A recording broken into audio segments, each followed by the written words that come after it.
My Lords, I would like to thank all the parties in this House for helping me secure this important debate, and particularly the noble Lord Rees for all his advice and support.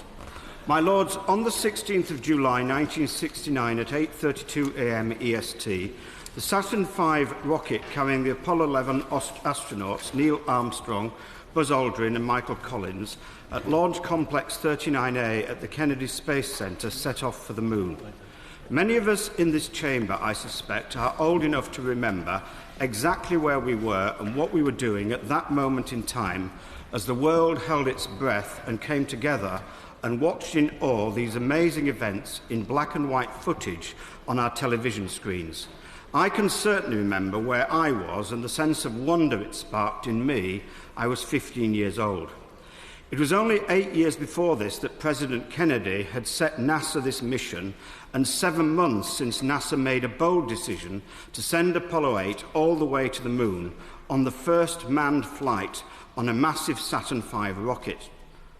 On that fine morning in 1965, the £7.5 million of thrust propelled them into space and into history. After 1.5 orbits of the Earth, Apollo 11 headed for the Moon. 3 days later, the crew is in lunar orbit, and 1 day later, Armstrong and Aldrin climb into the lunar module Eagle and begin their descent, while Collins orbits in the command module. Collins wrote later that the Eagle is the weirdest-looking contraption I have ever seen in the sky. When the lunar module landed at 4:18 p.m. EDT, only 30 seconds of fuel remain. We all know the rest. My Lords, when you dig into the details of this amazing human feat of risk-taking and daring, you discover some interesting facts.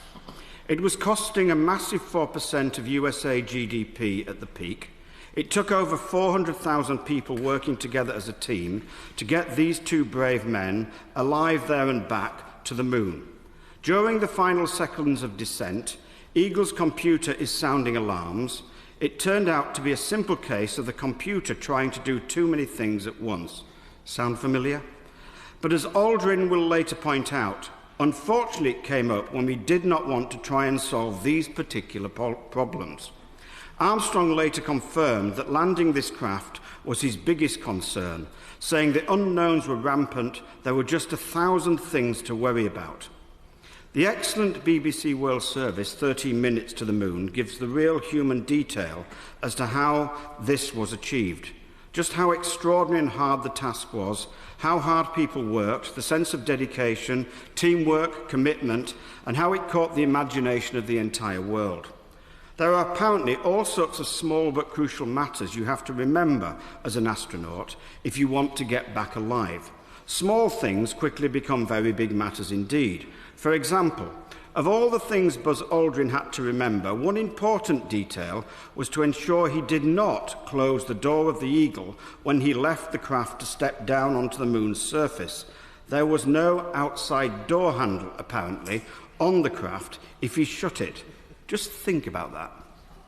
My Lords, at a time when we are in danger as a country of talking ourselves to death, drowning in thousands of words and coming apart as a nation, this 50th anniversary of the Apollo 11 moon landing is a breath of fresh air.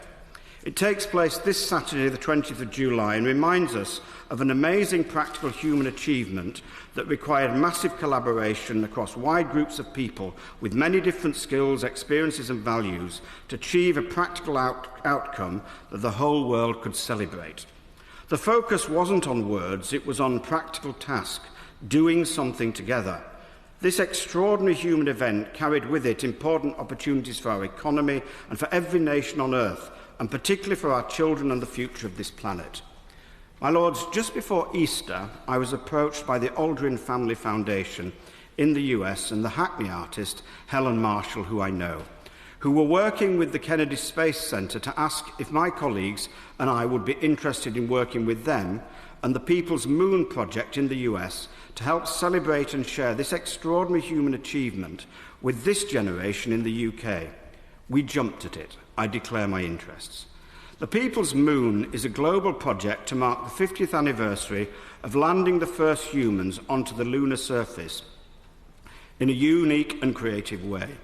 It is producing giant photo and video mosaics that will appear at multiple locations around the world starting now this July. My Lords, a team of us working together have now secured this Saturday the anniversary of the moon landing, the giant screens in Times Square in New York, in Piccadilly Circus London and in Singapore, which will show at the exact time 50 years ago the landing of the lunar module. A giant projection of Neil Armstrong's first boot print on the moon will be projected onto the floor in Piccadilly Circus, so people can literally stand in his footsteps. These celebrations will coincide with other events across America, the highlight being at the Kennedy Space Center in Florida. Our own Professor Brian Cox will be taking part in this gala. The permanent home for the People's Moon exhibit will be at the Kennedy Space Center in Florida, and future generations will be able to click on the individual pictures and learn something about the thousands of individuals that took part and learn what their aspirational giant leap was in 2019. To make this large moon mosaic, we are asking people, particularly young people, to download the People's Moon app and to send us individual pictures of themselves with a statement of their giant leap, describing in a few words their aspiration. The Apollo programme was accomplished by the efforts of more than 400,000 people coming together and achieving an impossible dream. This project is encouraging this generation to come together and inspire the world to believe in them and dream the impossible again. This giant art installation, a picture of the moon, made up of 10,000 people's pictures and their giant leaps, will stay as a reminder of our time 50 years on, of what we have learned from these extraordinary events in the history of humankind and the impact they have had upon our lives and our economy. My Lords, just over a week ago, Professor Brian Cox and I ran our 8th Science Summer School in a school in what was a failing housing estate and failing school in Tower Hamlets just over a decade ago. This year, 60% of our children in this school have gone on to Russell Group universities, many of them reading science and engineering. Our experience of turning around what was a failing school was first to get good leadership and build a focused team of staff. Then inspire the children and expose them to the lives and journeys of this country's top scientists and engineers. Then connect this yearly inspirational event to the ongoing science and engineering curriculum in the school, and finally make sure they meet, hear and work with people who are actually running some of this country's top science and engineering businesses. Join the dots, create an aspirational culture and believe in these children. They have many talents. We know we have the data to prove it. My Lords, just over a week ago, these children from East London were joined by 60 children from Rotherham and Skelmersdale as Brian and I start to take the Science Summer School into the north of England. They heard from Abigail Hutty, who is working on the ExoMars rover, coordinating the design team who are building this vehicle. From Andrew Smith, an aerospace engineer at Rolls-Royce and finalist in the Great British Bake Off, who shared with us the scientific linkages between the heat shield on the space shuttle and the makeup of meringues and Arctic rolls. Amazing. There is much debate about the direct benefits of massive investment in the Apollo programme. Perhaps, though, that misses the point. The sense of self-belief, the entrepreneurial can-do attitude that it engendered is perhaps seen as its major successes. The Apollo programme gave a major push to computer technologies. It purchased 70% of the entire production of early integrated circuits and more or less invented software engineering. So perhaps it is no surprise that the USA is preeminent in these spheres today. The second is the moonrise photo of Apollo 8 of Earth rising beyond the moon, taken the first time humankind left Earth's orbit. For the first time, we saw how small and precious our planet really is. For the first time, we could see the globe in the context of the cosmos. This was, arguably, the major driver to the nascent environment movement, and in the long term, it may be that this was by far the greatest impact. My Lords, Pope Francis, in a speech to the Council of Europe in November 2014, challenged us all. Where is your vigour, he said? Where is your idealism, which is inspired and ennobled by history? Where is your spirit of curiosity and enterprise? The clues, my Lords, may be in this incredible story of human endeavour, self-belief and risk-taking. My Lords, can I thank the Noble Lord Mawson for giving me the opportunity to celebrate this momentous anniversary of human achievement.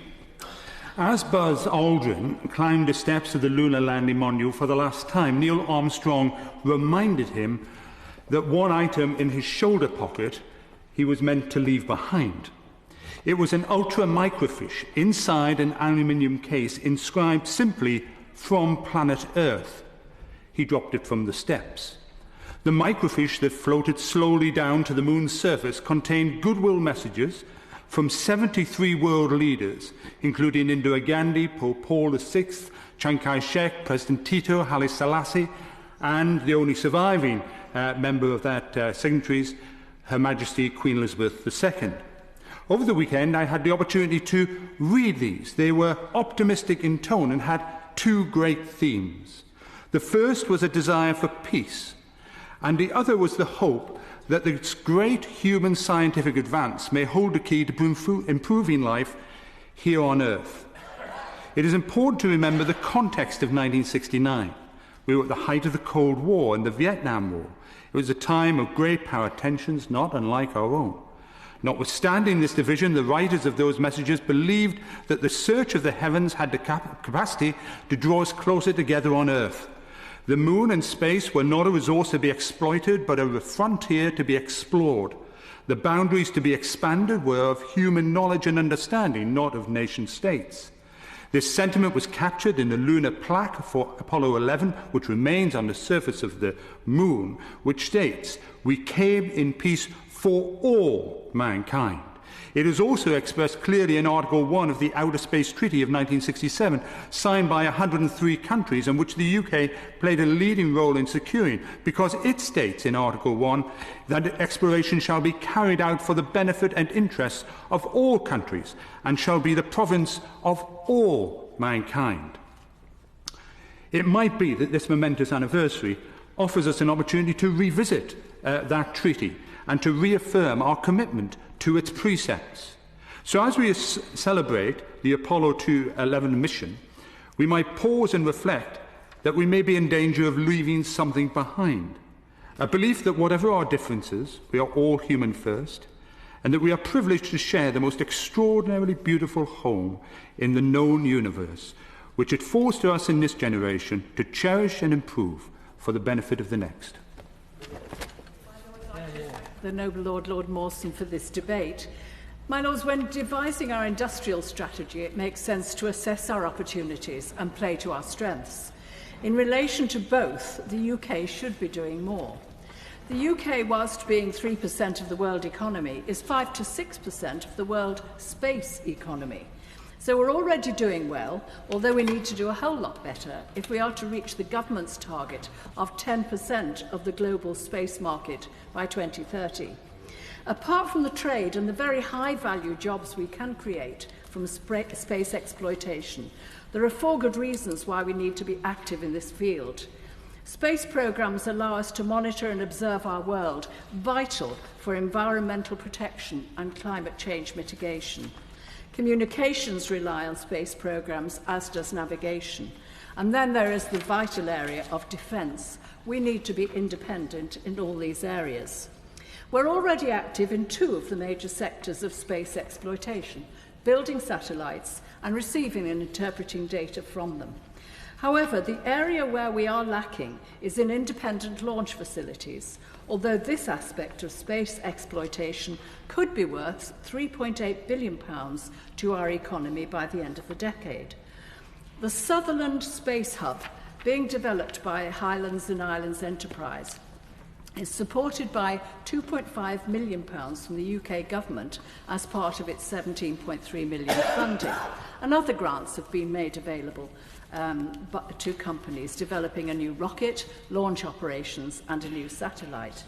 The location of this site makes sense so that we can launch to the northeast, but it is in Scotland, a part of the UK where the people and the government do not want to leave the European Union, and where the SNP government has threatened to attempt to break up the UK Union if we do Brexit. What happens to the Sutherland site then? I understand there's another site in Cornwall where there are plans for a launch site, but the investment in Sutherland is already great. Will the Minister say what discussions have taken place with the Scottish Government to protect this investment?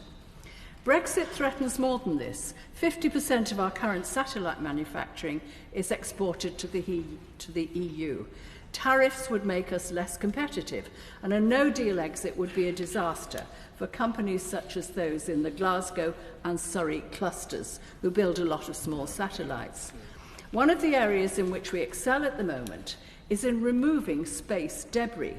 There is a parallel here with the plastics which pollute our oceans.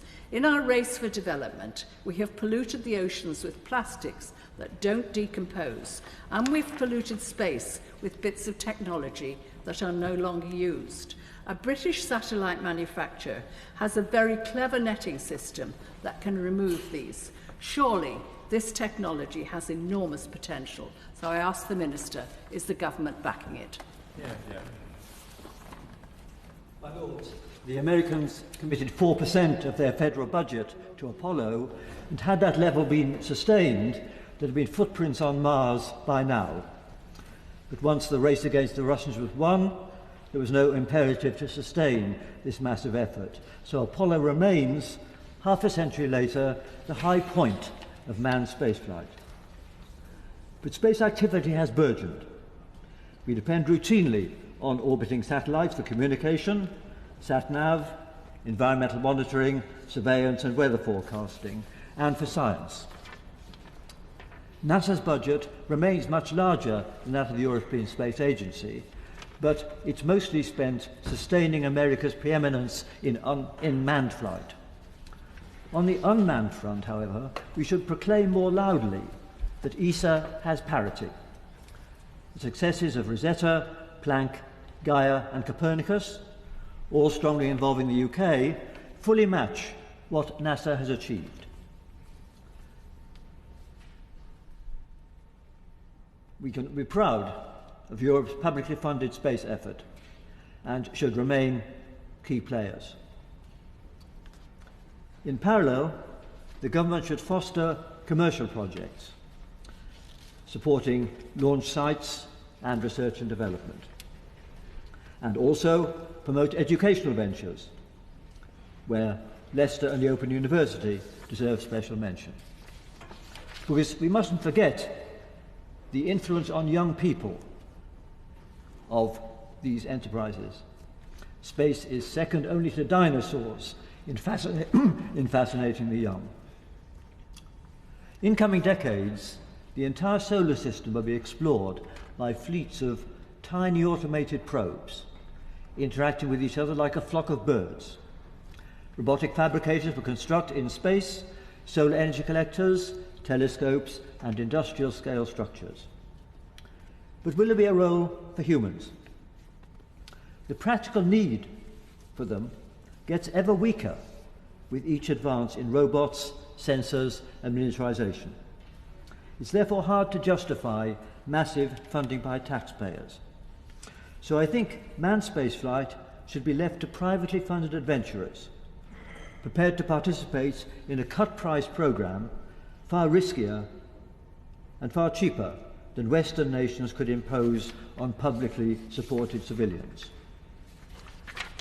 And the phrase space tourism, though, should be avoided. It lulls people into believing that such ventures are low risk. If that's the perception, the inevitable accidents will be traumatic. These exploits must be sold as dangerous sports or intrepid exploration. But by 2100, thrill seekers in the mould of, say, Sir Ranulph Fiennes may have established bases on the Moon and Mars.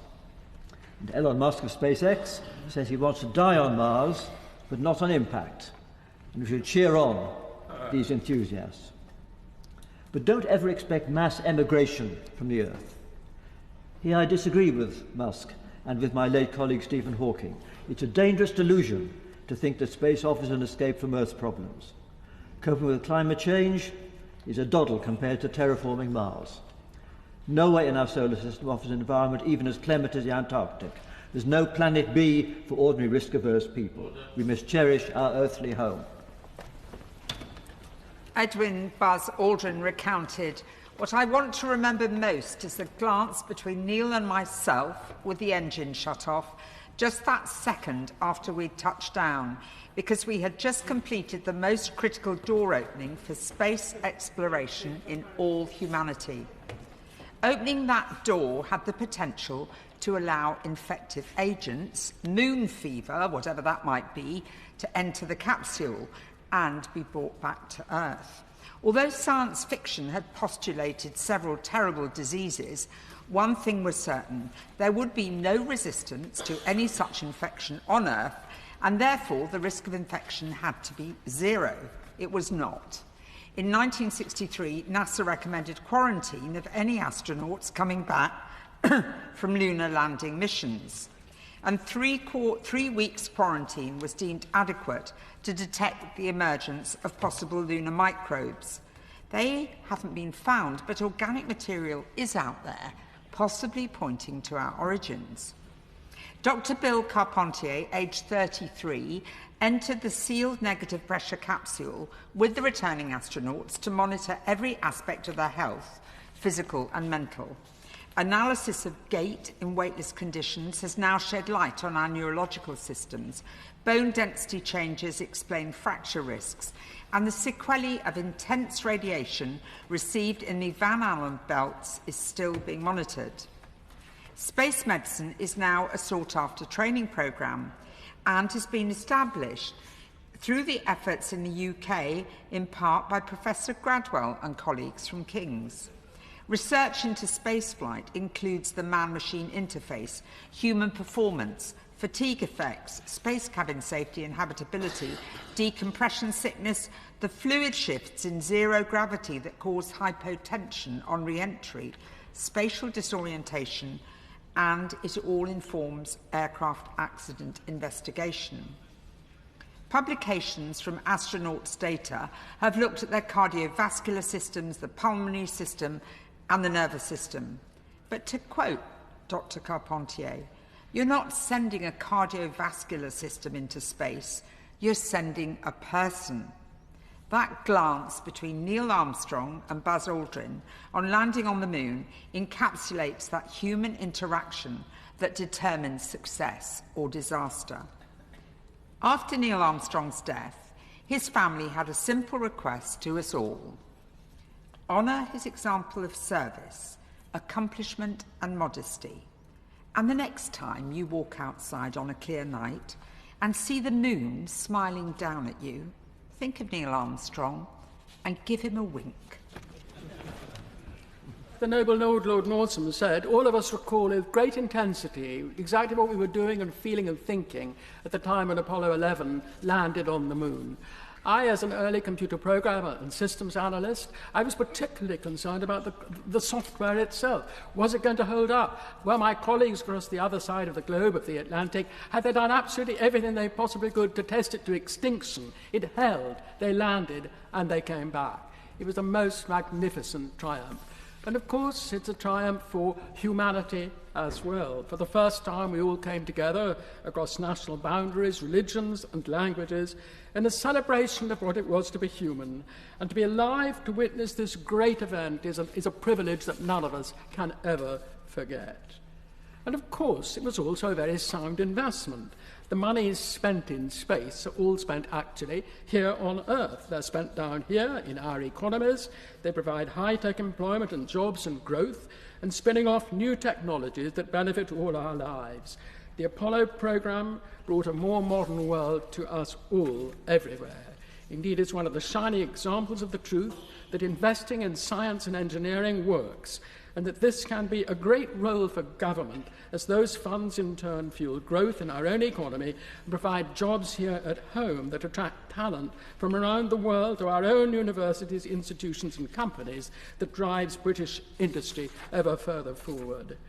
And today, British companies and British entrepreneurs are leading a resurgence in space exploration, are at the forefront of the world of satellite communications and space commerce, and are successfully driving yet more jobs and more investment into our economies. Of course, the crew of Apollo 8 circumnavigated the moon in December of 1968, indeed on Christmas Eve itself, and took the iconic Earthrise photograph, an image directly credited with starting the environmental movement here at home. This was the first time that the human race collectively saw the beauty of our home planet against the backdrop of the deepest darkness of space. Our Earth shines like a jewel in space, the jewel of all creation. And all who have seen the Earth, no matter from which nation, experience the overview effect. Seeing the beauty of the Earth literally changes them. One of my great friends, Nicole Stott, she's been 3 times up in space. The experience of seeing the Earth from space has changed her dramatically. Indeed, we suggest that the greatest gift we received from the Apollo program was not the moon, but rather the Earth. I was fortunate in that one of my early political assistants in the House of Commons went straight into space, and he now runs a program which is immensely successful, British-American, just a good example of how that program has affected just one person and his wife, Nicole, the astronaut. Apollo was by far the best foot forward ever in my lifetime for all humanity. My Lords, it's a great pleasure to follow the Noble Baroness Nicholson, and I thank Lord Mawson for this debate. I am continuing words that they've both said. As we know, before we landed on the moon, we circled the moon, and on Christmas Eve 1968, Apollo 8 became the first manned spacecraft to leave the Earth's orbit. And as the astronauts completed their circle of the moon, they saw in front of them an astounding sight, the exquisite blue sphere hanging in the blackness of space. They photographed it, and the result was the image known as Earthrise. It is, without a doubt, the most profound event, I think, that has happened in the history of our culture. It is certainly, without a doubt, the most amazing photograph. We saw ourselves for the first time from a distance. Our Earth, our home, and its surrounding dark emptiness not only seemed infinitely beautiful, but it seemed infinitely fragile and precious. This photograph graced the cover of James Lovelock's groundbreaking work, Gaia. In it, Lovelock showed us for the first time that everything on Earth is connected and that it is regulated for its own good and for ours. Rainforests, oceans, and the soil beneath our feet ensure that we have air to breathe, food to eat, and natural resources on which to thrive. Initially, Lovelock's view was pilloried, thought to be a hippie interpretation of a photograph, but now it is accepted science. But Earthrise spurred many other people to think differently. In 1970, the United States set up the Environment Protection Agency. In 1971, both Greenpeace and Friends of the Earth were founded. Our own Department of the Environment followed in 1972. Later in his life, William Anders, who was the astronaut who actually took this photograph, said, "This is the only home we have, and yet we're busy shooting at each other, threatening nuclear war and wearing suicide vests." My Lords, it took us to leave the planet to fully understand how awesome and vulnerable it is. Sadly, I think we are still not learning this lesson. 50 years ago, the brilliance of humanity rose to the challenge laid down by President Kennedy when he said, "Man will go to the moon." We succeeded triumphantly. So 50 years on, let us put that combined brilliance to work again to save the very precious world that we're all lucky enough to inhabit. My Lords, I must thank the Noble Lord Mawson for bringing forward this debate today. Project Apollo was and remains the great technical achievement of humankind. It inspired millions around the world, and it's a real honour to have the opportunity to help commemorate the 50th anniversary of the moon landings today. So for me, everything about Apollo astounds. When Kennedy set the goal of a manned moon landing in 1961, only a single American had flown in space on a suborbital flight, and yet he had the ambition, the audacity almost, to commit the nation to a manned moon landing before the end of that decade. And the resulting machine, the Saturn V moon rocket, was the most powerful rocket, the most powerful machine ever built. My Lords, I'm a nuclear engineer. designing nuclear reactors isn't quite rocket science, although it does get quite close at times, so it makes me appreciate the engineering genius behind Apollo all the more. I remember how inspirational Apollo was to me as a child. My lords, I can't claim to remember where I was at the time of the moon landings, sadly, but I honestly pored over details of the mission, and I think it played a key part in my decision to pursue a career in engineering. And it's that ability to inspire, to be excited about the future, to get children interested in science and engineering, as the Noble Lord Mawson referred to, that's been one of the great legacy benefits of the programme. But the dreams many had in the 1960s about the future of spaceflight never quite transpired. And yet, we are at a critical juncture, in my view, in the history of spaceflight. And that's mainly driven by the development of reusable rockets by private industry in America, which I believe will transform the economics of spaceflight and will lead to many opportunities and much growth for the sector. So it seems wholly appropriate on the 50th anniversary of Apollo that space is becoming really exciting again.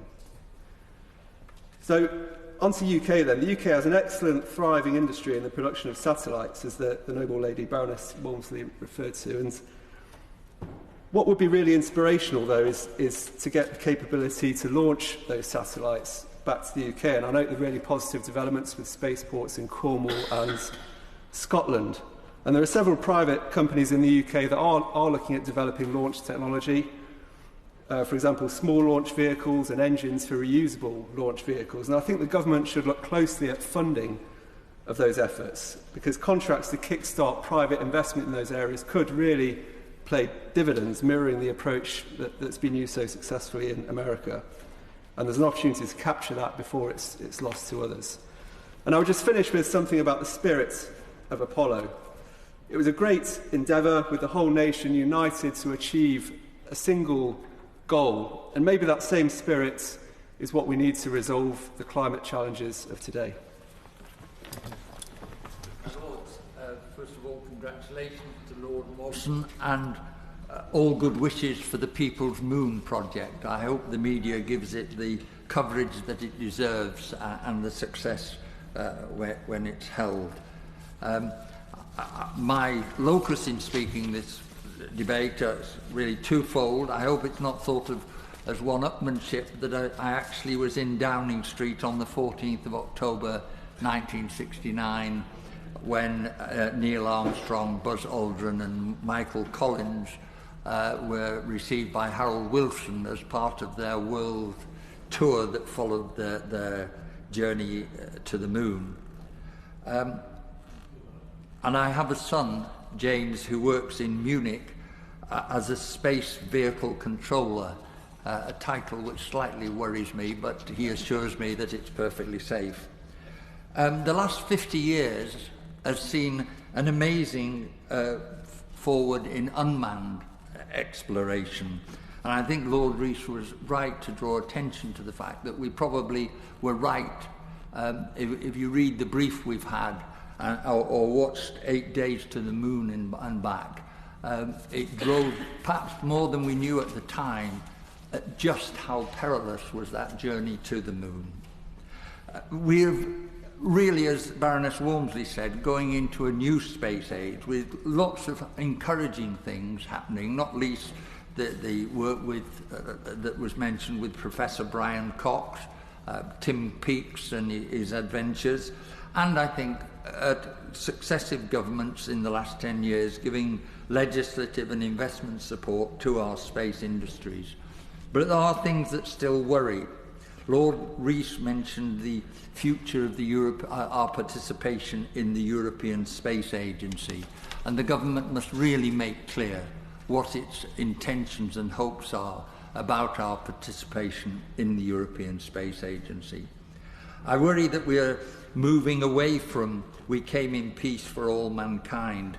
The Chinese, Russians, United States and France all seem to be developing military capacity in space. What is the government's view about these dangers? And of course, a number of speakers have talked about the environmental climate clean-up in space. I was interested very much by the comment recorded in on 8 days to the moon by Buzz Aldrin on the way back from the moon. He said that space travel would continue because of the insatiable curiosity of all mankind. And my son James has said to me that what has inspired him more than anything else was that Earthrise image ridden by Apollo 8, to see our Earth suspended in the void, a reminder of us both, of both our urge to explore new frontiers and our responsibility to our fragile blue planet.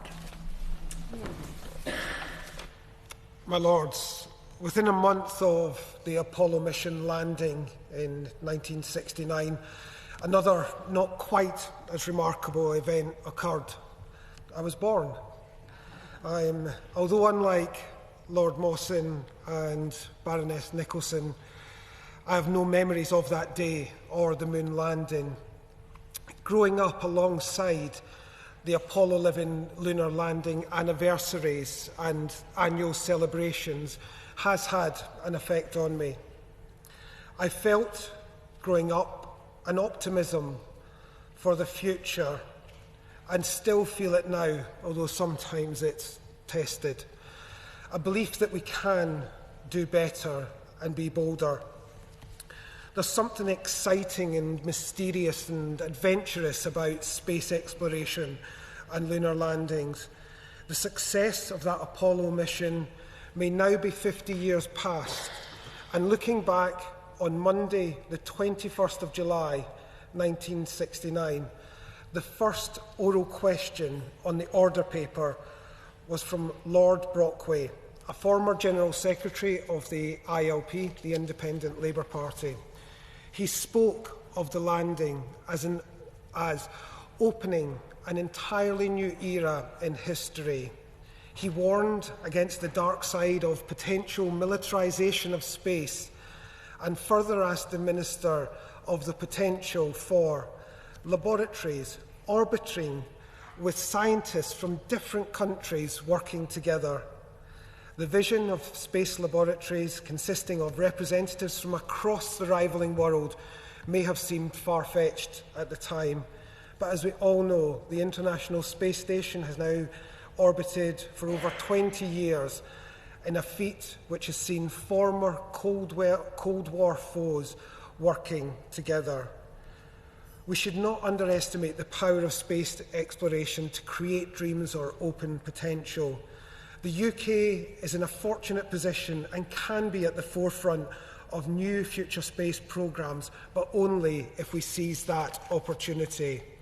Our reputation as the mother of the industrial revolutions, and our leading universities and research centres are known across the world. Whilst the UK membership of the European Space Agency is not affected by leaving the EU, Brexit sadly places in doubt our participation in other projects, Copernicus and a few others. To finish, I'd like to remind the House of the response back in July 1969 to the question from Lord Brockway. The then Minister, Lord Chalfont, agreed with the Lord Brockway's sentiments and added that such ventures into space should be a cooperative rather than a competitive enterprise. And I would ask the noble Lord the Minister to take heed of that message in UK's future policy, both in space and beyond. My Lords, like virtually all other noble lords, I exclude the noble Lord McNichol and the noble Lord Ravensdale. I also can remember back 50 years ago to the grainy pictures on television and the landing on the moon in 1969. I think I'm probably exactly the same age as the noble Lord Mawson, but this is not unusual in this House that our minds go back that far. But in speaking to this debate, can I start off by, I think, joining the noble Lord McNally in paying tribute to the noble Lord Mawson for giving this boost, this push to the People's Moon project. And like the noble Lord McNally, I hope that it does get reasonable coverage, because though we in government recognise the important role that space can play in our economy, in our security environment, it's also important, its unique potential to inspire the next generation. I was grateful for what the noble Lord Mawson had said about that, and the need to get into the schools, and for the work that he was doing on that front. And certainly, if there is any help that the government can do in one department or another, my door is open, he can come to me, and we will see just what is possible. Can I also say, so soon after the debates on net zero, how useful I think it was that noble Baroness Lady Boycott, my noble friend Lady Nicholson, I think the noble Lord McNally as well, also mentioned the impact of those photographs 6 months earlier of Apollo 8, and just how it suddenly and completely changed our view of the world that we live in. And again, I can remember those photographs as they appeared in the newspapers at the time. My Lords, it's right that we mark the 50th anniversary. It was a truly historic moment in human history, and we should also use this moment, I believe, and I hope this debate will help do so, to celebrate the United Kingdom's growing space sector, and I hope I'll be able to say just a little about that whilst looking into the future. In the 1960s, the space race was fought between two superpowers, the United States and the Soviet Union, and since then there has been a remarkable growth in the number of spacefaring nations. I just forget how many mentions I saw in the press over the last 2 days of missions from India, China, Israel, and so on.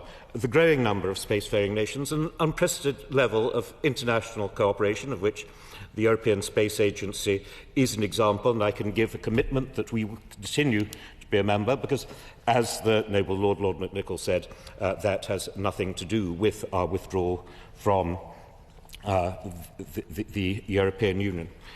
But when many of us do think about space exploration and those early pictures and Neil Armstrong and Buzz Aldrin taking those first steps on the moon, I think it is also important to remember President Kennedy, and his remarkable speech some 7 years earlier in 1962 in Houston, when he set America on its path to the moon. And Kennedy said, "We choose to go to the moon in this decade and do the other things, not because they're easy, but because they are hard, because that goal will serve to organise and measure the best of our energies and skills." And I believe the resulting Apollo programme is indicative of what a government can do and how quickly it can do it, and its citizens what they can achieve if they put their mind to it. But, as other noble lords reminded us, it should be remembered that it is not only hard, but it's also very expensive. I think it was the noble Lord Mawson and the noble Lord Rees who both reminded us that at the height of Apollo, 4% of federal government spending went into that NASA budget. But even as a result, in 7 years, they achieved what they did. One might pause to think just how long it's taking us to sort out this palace, but that possibly is not the proper thing to say at this stage. Now, whilst we recognise the achievements of the past, we should also look, I believe, to the future, where the United Kingdom aims to play a leading part. The noble Baroness, Lady Walmsley, said very kindly that we were doing well, but as always, she then said we could do better. The space sector, I believe, is a success story. It generates an income of 14.8 billion. It employs some 42,000 people across the country. It supports a further 300 billion of economic activity through the use of satellite services.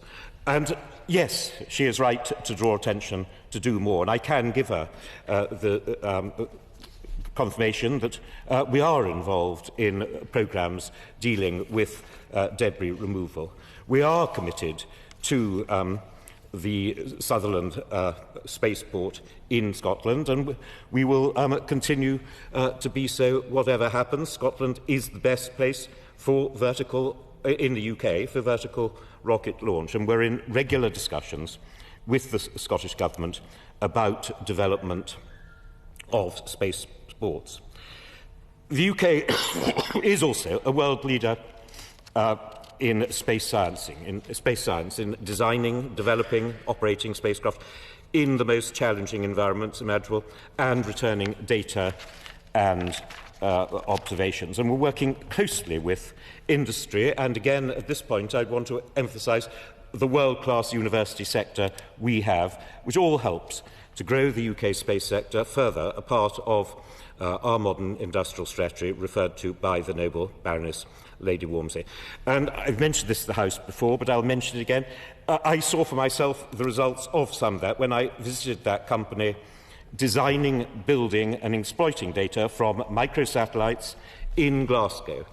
And as I think, again, it was the Noble Baroness Lady Walmsley, she talked just about the strength of Glasgow in that field. And one has to remember, one has to think, why is it that a company that comes from the west coast of America wants to build its microsatellites in Glasgow? And the simple fact is, there is the expertise, there are the universities, and it's a jolly good place to work, and I think we should be proud of that.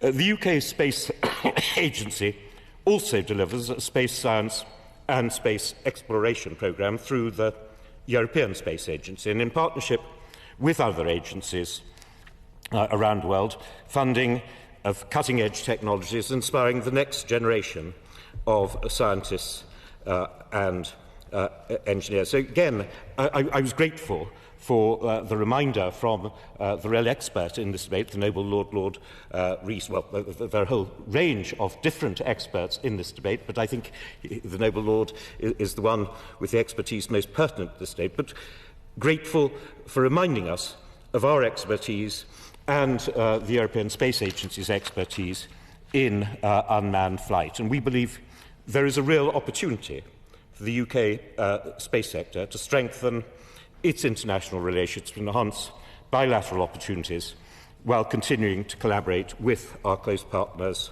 across Europe. And my right honourable friend, the Science Minister, will be speaking more about this tomorrow at Policy Exchange, including on our plans to increase collaboration with NASA as we approach the moon landing anniversary. Can I also say just a little about public engagement and the Apollo